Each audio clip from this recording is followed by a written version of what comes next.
Good afternoon, everybody. My name is Donna Woodenberg. I am the Programs and Operations Manager for the Joslin Institute for Sustainable Communities. We are one of the partners of the Sustainability Leadership Presentation Series, and I would like to welcome you today to the first presentation of the 2018-2019 academic year. We are live from East Campus at UNL, and I have Jamie Carson here of Carson+Co Global, who will be our speaker today. And without further ado, I will turn that over to her. There you go, Jamie. Thank you, Donna. And good afternoon to everyone in the room and online and across the state. It is really nice to be here today. I'm excited to share some lessons learned, some experiences that we've had at Carson+Co Global, and to learn from all of you. So we're going to actually be a little bit innovative today. We're going to do something new when we kick off, and I'll tell you about that in just a moment here. But first, I want to take the opportunity to thank all of the organizers, the partners of the Sustainability Leadership Presentation Series. It's been going for quite a few years, as I can see. And the presentations have been fantastic. Make sure you take the opportunity to build upon what has already been presented and learn from that, because there's a number of fantastic speakers and topics that we don't want to forget about. So tune in, those are on YouTube. Also wanted to note to everyone listening in the room, maybe we have some from outside of the state. I presume most of all of our audience is from in the state. If you're tuning in and outside of the state, please let us know. I think we'd be curious to be aware of that.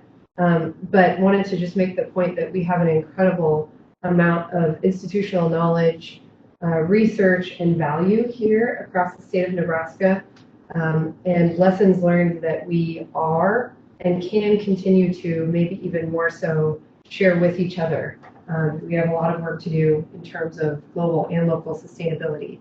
So that is really a point that I'm looking to dive into today, to hopefully get your wheels spinning and gather some feedback so we can really go from there. Just to give you a little bit of context as to who I am and what is Carson+Co Global. We started in Washington, D.C. In around 2010. And about 5 years after launching the company, we were headquartered back in Lincoln, Nebraska, which is my home state. I founded the company working primarily with federal government, U.S. Agency for International Development, in climate and resilience projects, as well as sustainability projects generally. It's really an honor to be back here in Nebraska and working on local projects, as well as continuing to be tied to federal work. We're a woman-owned small business, federally certified woman-owned small business.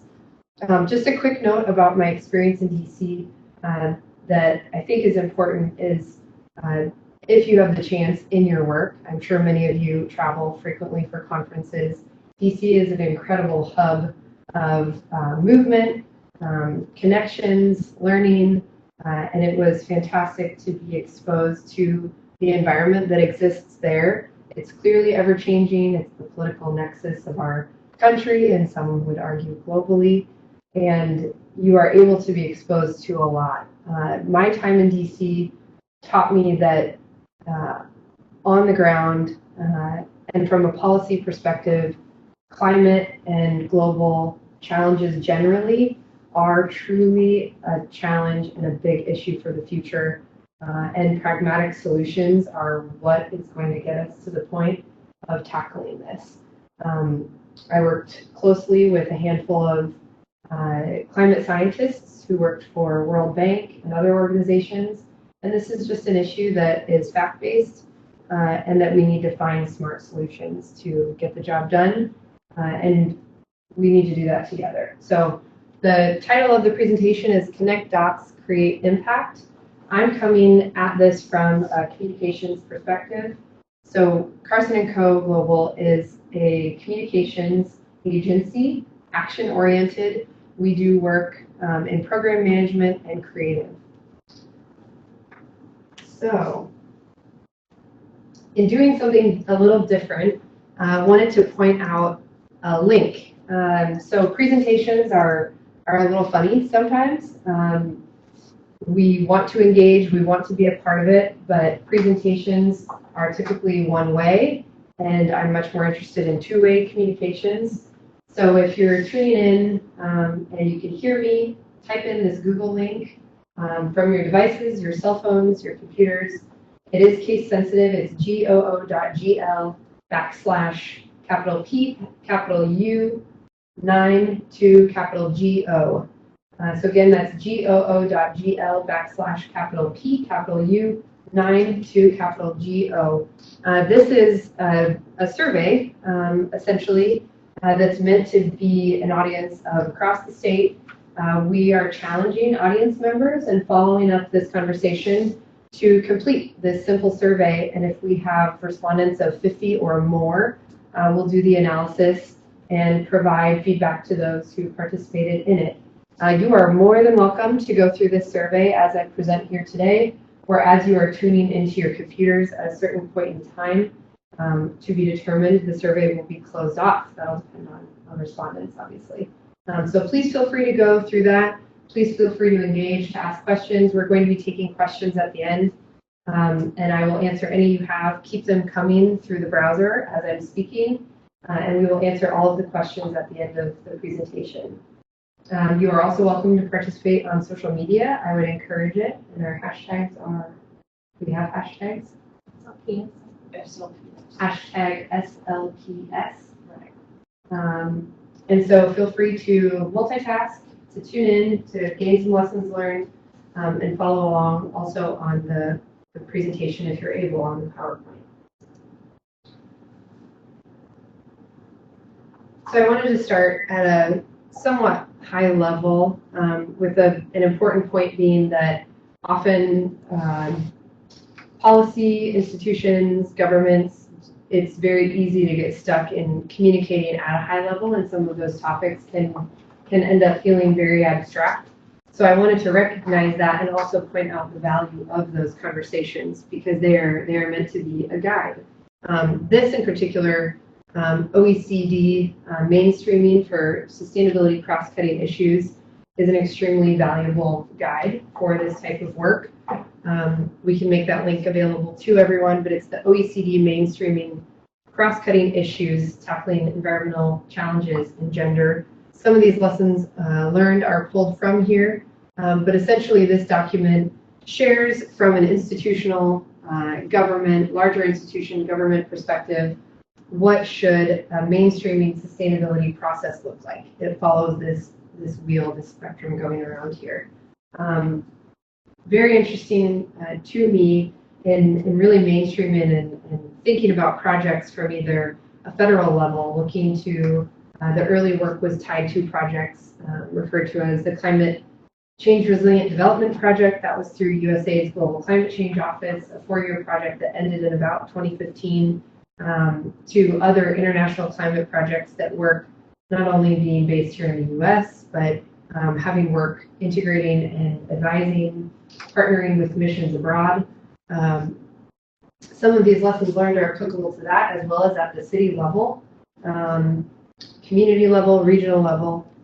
So the next slide here, looking at the lessons learned, these are interesting. Take what applies to you and to your work, but I think that this is a positive guide looking at things like lesson 1 and starting really policy implementation, providing consistent leadership and sustained commitment. That's critical, and sustained is so important. We have a lot of fantastic leaders here across the state who have done this well, and we have a number of cities who are leading. Have a policy or strategic framework as well as mainstream objectives within the corporate plan. So having an approved process or a plan that has stakeholder inputs and feedback is critical. Lesson 3, engage in policy and political dialogue. Communications. I'll show an infographic, but really it's a matrix in how we often operate with our projects, that communication needs to be streaming out from every step in the process. And you need to, from the very beginning days of project startup, have a communications plan in place that includes every part of your project, from your research to implementation to tracking, etc. It needs to be occurring throughout that whole project cycle. So having clean and clear implementation guidelines with follow-up tools and practices, oftentimes in either large institutions, organizations, governments, their communications is a critical piece where you need to really look at what is the goal, what are the objectives, what needs to be done, and looking back at number one, this consistent leadership, driving these policies and change in a way that is streamlined, is understandable. You provide resources, best practices to make sure that everyone is executing on the same timeline, they're on the same page. Link incentives and accountability to results. This includes metrics, having metrics in mind, rolling that forward. Allocate sufficient financial and human resources for delivering on commitments. And number 7, strengthen the culture of learning on mainstreaming. Part of that ties directly also to this conversation that we need to be connected. We need to understand what are our goals and objectives to design a strategy that will help us reach those goals, and we need to define those metrics early on in the process to show that we're executing on the work that we're doing. So we have, through the process on the next slide, we have learned a number of lessons over time, really just tied to communications. I'm actually going to skip forward just a little bit to the slide where it has the circular wheel matrix, and then we'll come back to that. So I wanted to point this out early on. A number of projects, they all follow different cycles, but looking to do research and then plan, build your strategies, keeping in mind communications and metrics. Then you get to the implementation phase, and then to tracking, and this cycles back around. A term that's often used in international development work at USAID that's rising in importance and implemented across all of their projects is called Collaborate, Learn, and Adapt, CLA.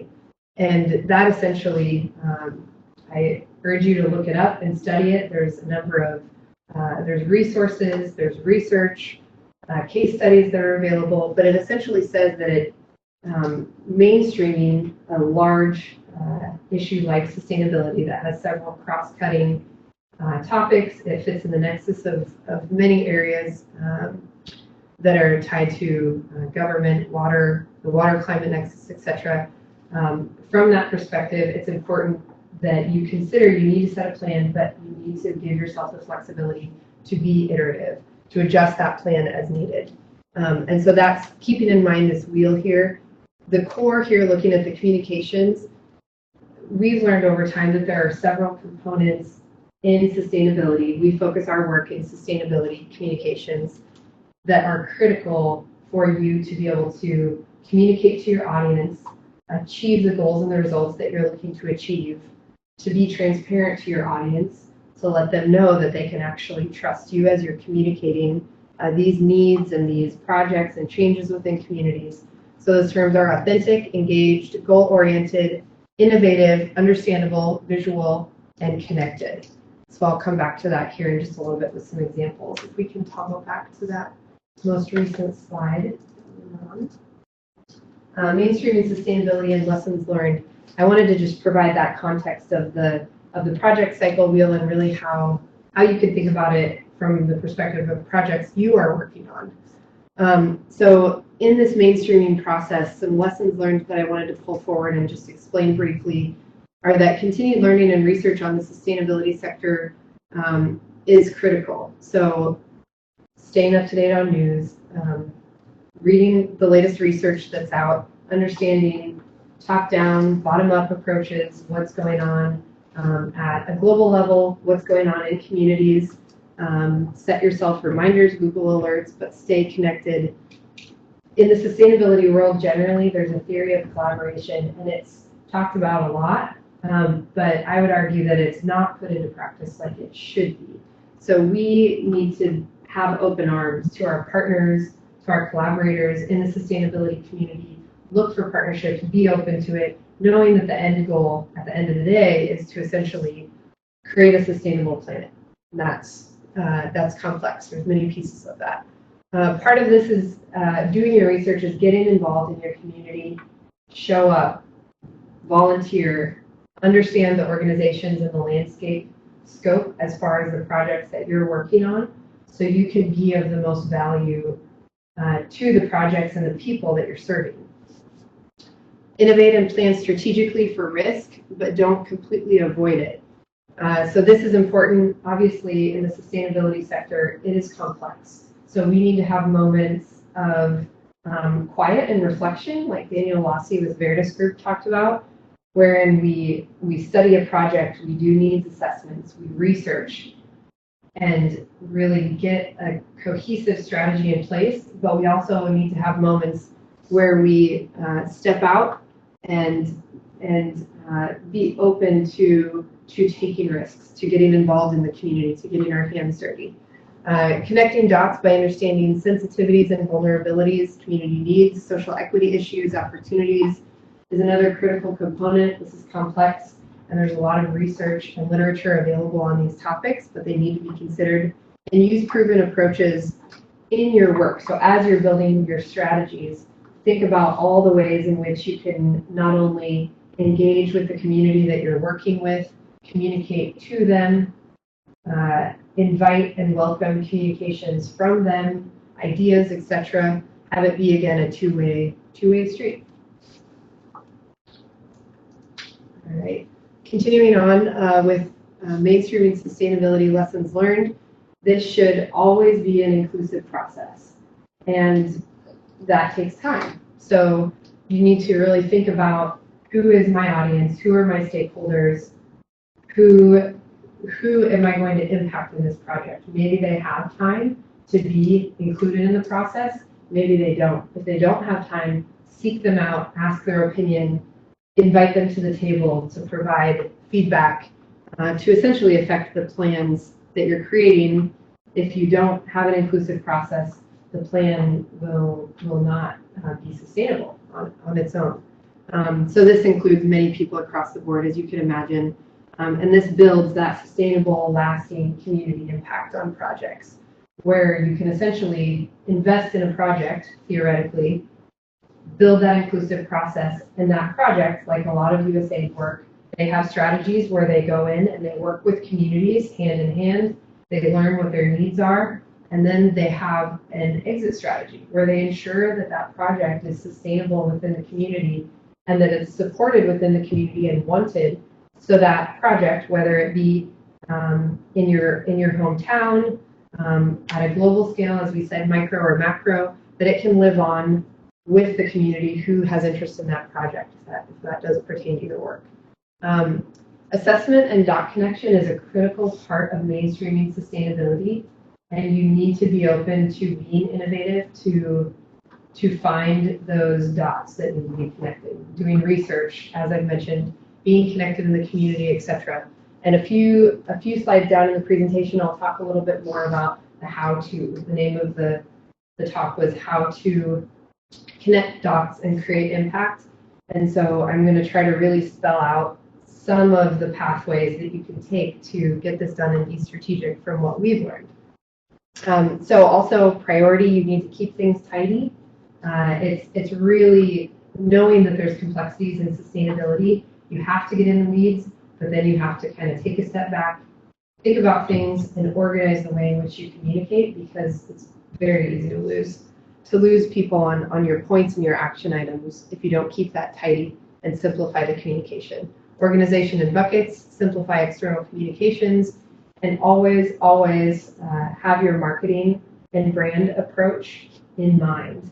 It doesn't need to be the largest chunk of the budget, but it needs to be a component of, because countless times documents are or reports are pushed aside that aren't picked up just because there wasn't a little bit of investment into making it look visual and stimulating and be valuable to the people who are soaking it up. So those need to all be parts of the process. Getting a little deeper into the wheel, just wanted to touch on the various point of the communications wheel being goal-oriented. All of these pieces in a project cycle need to tie to the overarching strategy. So those goals should be defined in the research and planning phase, and all of your communications need to be pointing back to communicating to your audiences about where you are in that process.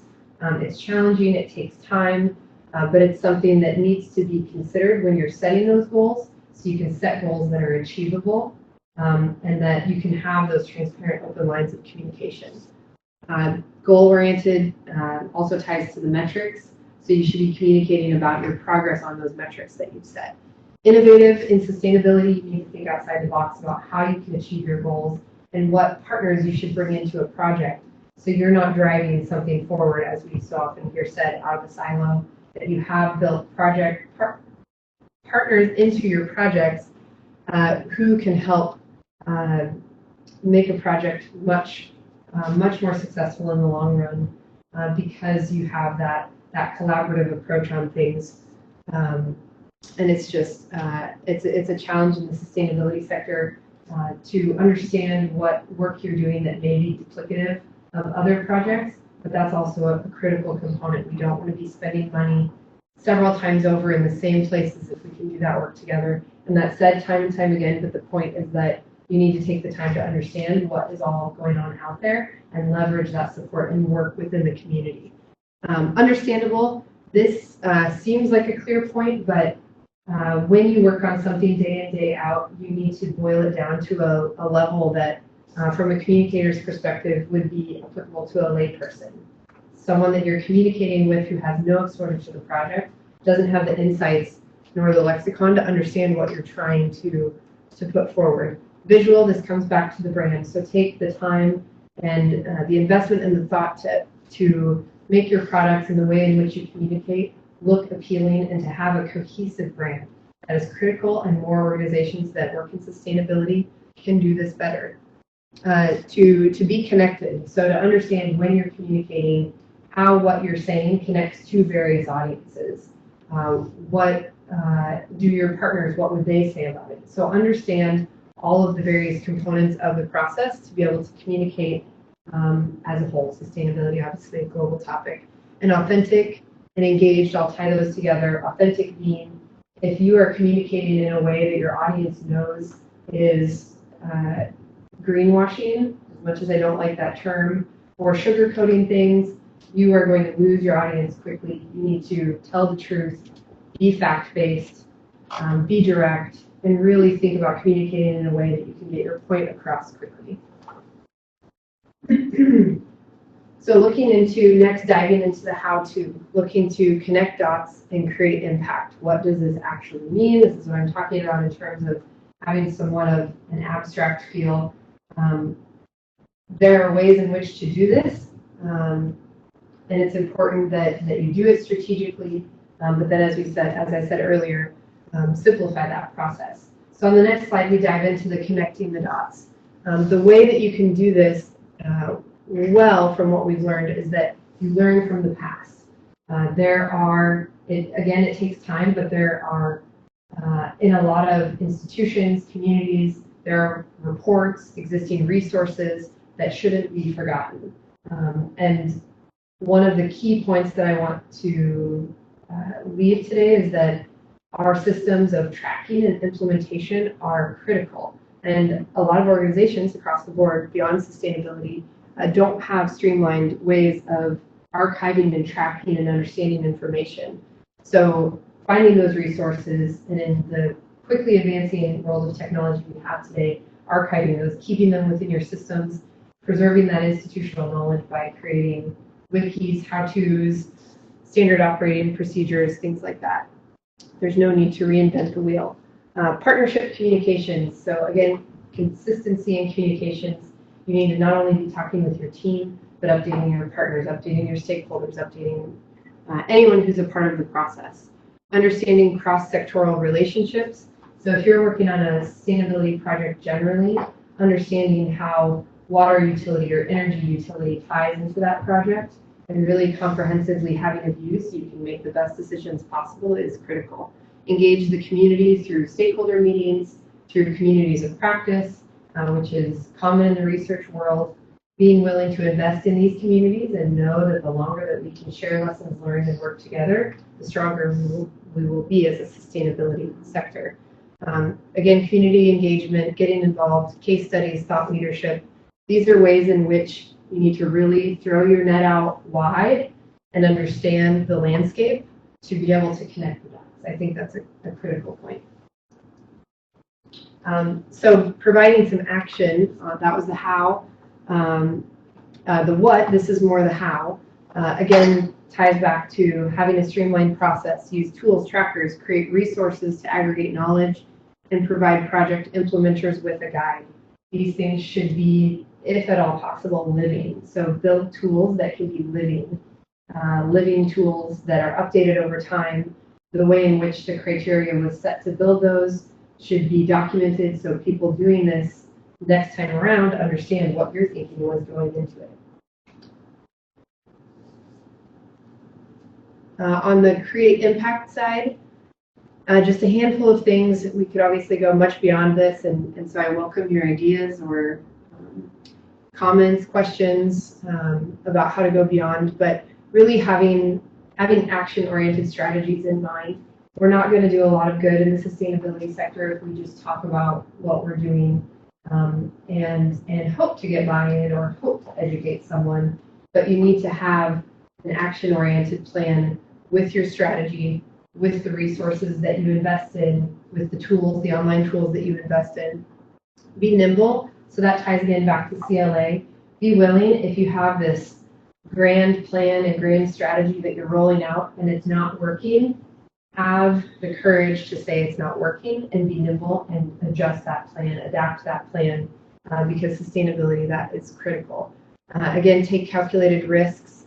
In terms of creating impact, we work in sustainability because it's about our communities, our local community, our global community, and it is critical to consider thoughtfully those relationships, build relationships, be trustworthy, have integrity in all that you do.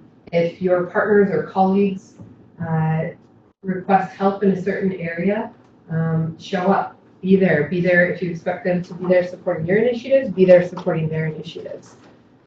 Directly tying to listen and say thank you, being a part of these conversations. This is how you're going to build trust, helping people know that you're invested in their projects, their work, so they can be at the table. And finally, again, take notes, have a system for implementation, really have a strategy in place that's executed well, checked in on over time. That is critical. So finally, one last action-oriented item, and then we'll do a little bit of website perusing so I can show you some of our projects that we've worked on, case studies. If you're interested to tune in, if you're online later, you can go to CarsonCoGlobal.com, and the case studies are listed there to give an idea of some of the work that we've been a part of. But finally, on Create Impact, just wanted to bring home again that thinking innovatively and being willing to consider ideas that you have and put those out on the table. We call it throwing darts. A lot of times, throw everything out on the table and then build that into more of a comprehensive sort of strategy that fits together, that works together, that has a communications plan, that has a metrics plan. This also takes, if you're a unit of one, if you're working at a nonprofit organization and you are one person driving it, still build a team. I think that's a good reminder for creating impact, that we cannot do these things alone. So build your team, whether it be partners, supporters, donors, mentors, other organizations that are working on projects that you can collaborate with, cross-promote, and make sure when we look back to that wheel again that you're communicating your needs consistently, whether that be quarterly reports, friendly updates, letting them know when you run into them at a meeting. As sophisticated as you can make it, if you have the time to do it, make sure you communicate those progress reports, needs, and successes in addition to that. If these partners tie into your processes and procedures, then of course let them know, share your resources that you've created to institutionalize your processes so everyone can be at the table contributing to that work and to the project. So finally, we will get in and peruse the website. If you want to click in and scroll down to the middle, we'll have case studies here. Just wanted to quickly go over a handful of our case studies. We can leave it on this page just for a moment. Oh, sure, yeah.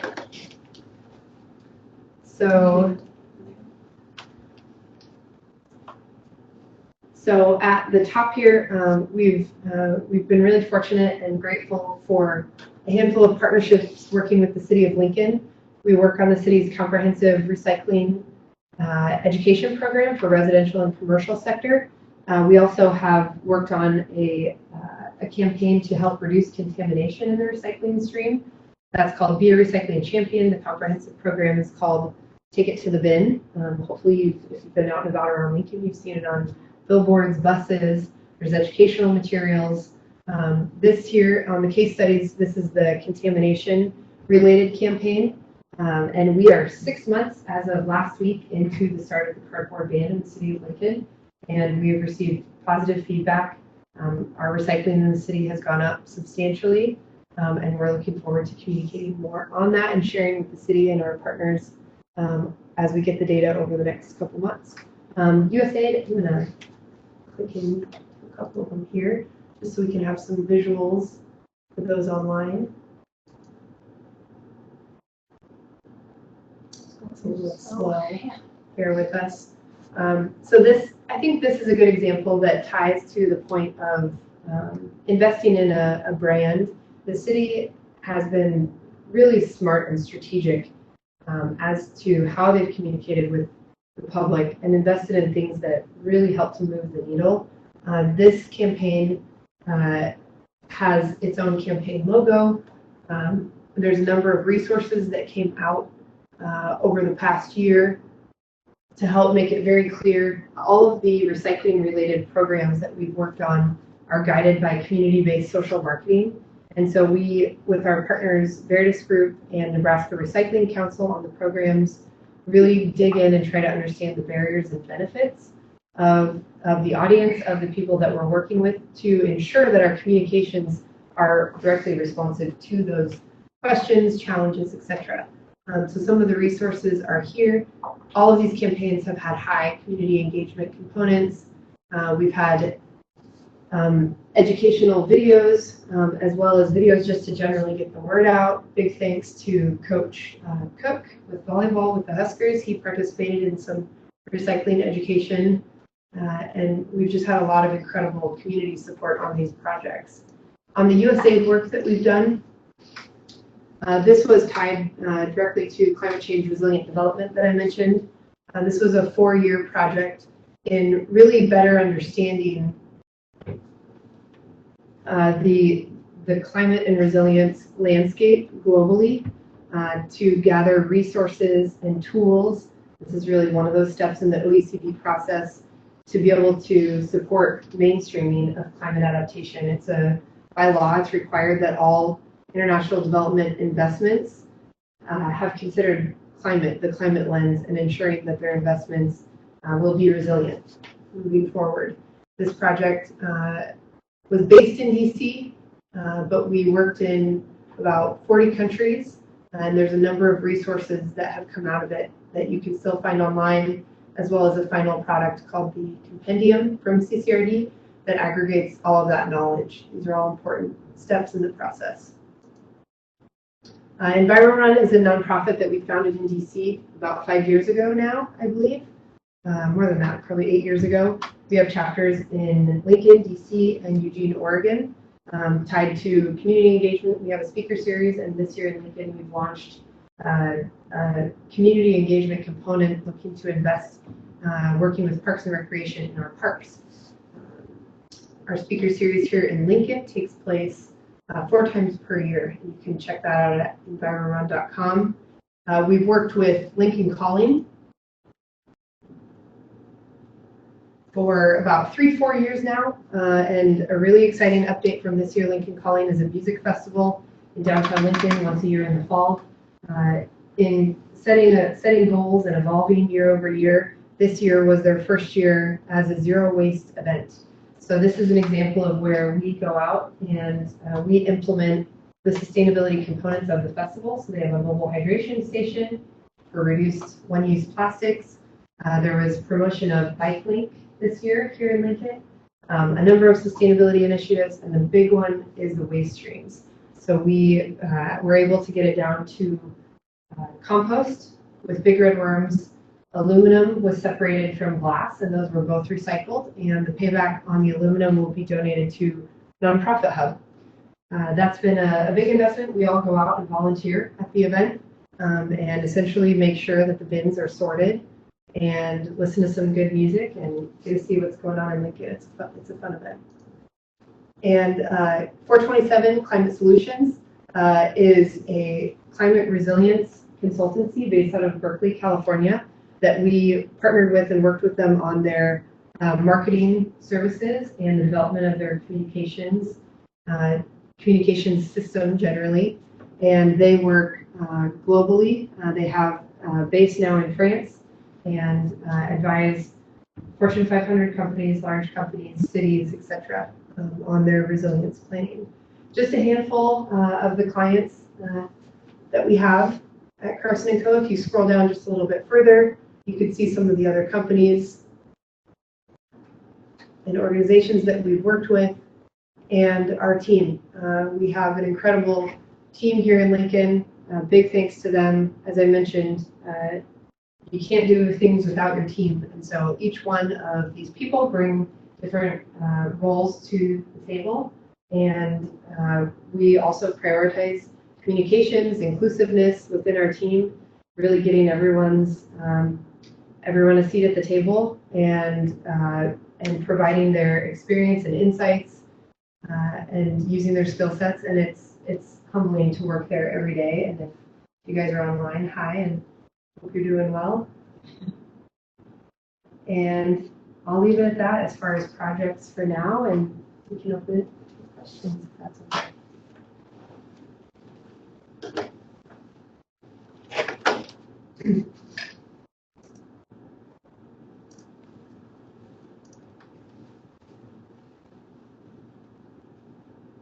All right, Mike, if you have questions on your end? I don't seem to have any questions on my end from any of our attendees out there. We have one here in the room. Perfect. If you'd like to have them state it, and probably if you'd repeat it for the audience online, it would probably be beneficial for audio. So if you'll repeat his question. Yeah, okay. Well, I have just penned down 3 questions. However, you've kind of touched some of them. One of the questions is, how do you identify projects and give examples of projects that you worked upon which you have done that, right? But I guess I still need like clarification on how to identify projects to that, how you identify projects and things like that. Okay. And the second one I have here is the Could we start with the first one? I know I'm going to forget your first question if I don't dive into the first one. Is that okay? Okay. So his question was, how do you identify projects that are ripe for mainstreaming, essentially, and sustainability? Let's trade information because I have a few other resources I'd like to share with you.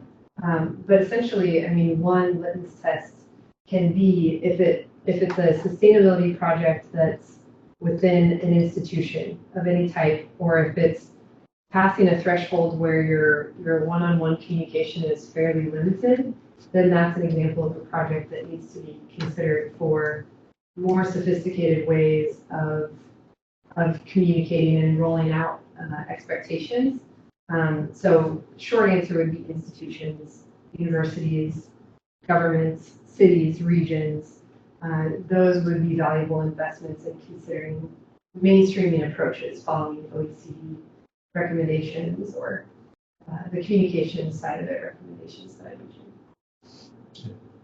I just clicked through the remaining 2 questions and you actually addressed them, but I'll still ask, probably for the benefit of others online. And the question is, Nebraska has a recycling program, and there is aluminum, you mentioned the cardboard, and I was supposed to ask how is Carson plugged into the, that initiative? That was the second question. Okay. The second question was, the city of Lincoln has a number of recycling initiatives that they've been working on. It's been a community-driven process for a number of years. And how are we a part of that process? And so the city released an RFP about two and a half years ago that our company responded to seek out supporting as a consultant on the comprehensive recycling program. And it was a long process that in the end we were selected, and then city council had to approve our work with the city. And it's a 3-year program. So we're about a year and a half we're starting the phase 2 of 3 years into the education program. As I mentioned, it's community-based social marketing driven. And so there's a phased approach to what we communicate when and to who over this period of 3 years.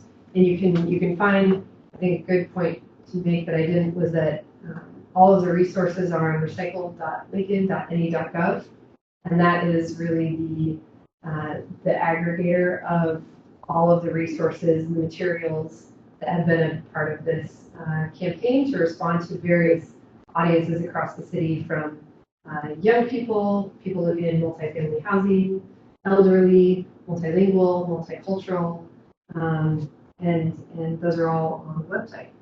There's several of the primary program resources are translated into 4 languages. So it's all there on the website if you want to check it out. And the last one, the third one, you've actually addressed it extensively, was examples of projects you worked upon. Other examples of projects? Not other examples. Before you gave those examples, I already kind of penned it down. Okay. So he had mentioned that it's pretty much been covered, but one of the points that I want to make on other projects that we've worked on is from the very beginning, in terms of being able to understand the sustainability space, the sustainability sector as a whole. We feel that it's very important to have exposure to various sectors and disciplines. And so we have been somewhat strategic to understand and work with clients that are nonprofits, institutions, with smaller groups, with festivals, like I said, to really understand what that landscape looks like, as well as various disciplines working on water-related projects, energy. So from a communication standpoint, from a research standpoint, it's really more important that you are dedicated to more of your discipline. But communications, to be able to communicate across the board, we've had the benefit of being exposed to quite a lot, and that's benefit our group and our company. I have students who are international. What advice would you give them if a major concern of theirs is climate change in their home country and it's a less developed country? What advice would you give them for prompting some kind of action at home? Okay. Just in case anyone couldn't hear that, Donna's question was, what advice would you give to students that she has who are from other countries, who are from abroad, and who would like action-oriented advice on how to get involved? And in their own country, or how to get something going. Yeah. In their own country. And I would say, as silly as this sounds, the name of the presentation ties closely to that. And so obviously to your question, connecting the dots. So the best place to start is, no matter where you live, the resources that we need to be able to tackle the sustainability challenges of the future are not completely built. They're not available. So no matter where you're from, whatever community you're in, there is still a need for greater connectivity and increased numbers of resources. So the best place to start is getting out and getting involved. Find organizations, talk to decision makers to find out what are the key issues that need to be tackled, and then focus in on those areas and build from there. Another piece of advice is just Again, same as a project, but individually, focusing on committing to goals that are achievable. So you can take one step and build upon that, grow your team, your network of supporters, whomever you work with, and then continue to scale as it is actually achievable. Have any others come through? I do not have any other questions on my end. Okay, well, Donna, if you want to finish us then.